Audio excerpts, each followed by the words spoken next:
Anyone who has driven on 694 in the North Metro during rush hour is familiar with this scene. You've probably asked yourself many times, why can't they just add some lanes on 694? Hi, I'm Representative Paul Gardner. I represent District 53A in Shoreview, Lino Lakes, North Oaks, Lexington, Circle Pines, and Blaine down at the state capitol. I want to talk about the transportation issues facing Minnesota. The situation on 694 between 35E and 35W is a good place to start. For years, MnDOT officials have recognized the need to widen 694.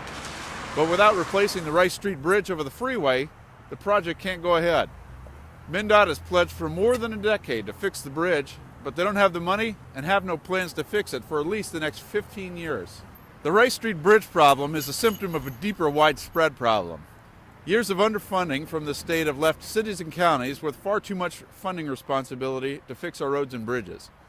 That means higher property taxes. For example, in Lino Lakes, property tax increases paid for the replacement of the Highway 23 bridge over 35W and the reconstruction of Highway 14. That stretch is one of the weakest bridges in the county, and the state hasn't spent a dime to fix it. We pay for our roads and bridges in a variety of ways at the state level, but the main source is the Highway User Trust Fund, which is comprised of gas tax revenue, license tab fees, and a portion of sales taxes on new vehicles. We also use borrowing or bonding, but that only goes to trunk or state highways.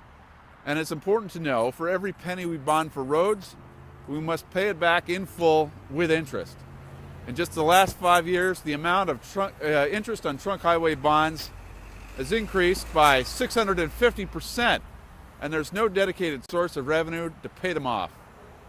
MnDOT estimates that statewide, we're $2.4 billion behind each year on unmet road and bridge needs. Unless we do something, projects like the Rice Street Bridge will fall farther and farther back on Minnesota's mounting road repair to-do list. This year, we will introduce a proposal for a 5-cent gas tax increase, the first increase in 20 years. We will also use 2.5 cents to pay off the bonds.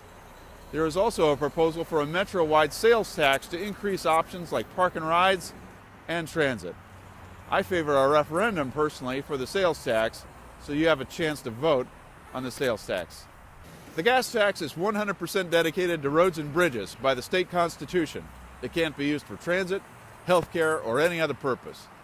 Our plan will inject a needed source of constant revenue to begin fixing our roads and bridges. By paying off bonds and supporting transit, we will invest in a long-term strategy that paves the way for the future of transportation in Minnesota. I want to hear what you have to say about our transportation plan. Email or call me with your comments and ideas, and visit my blog to keep up to date on the latest proposals. Thanks for listening.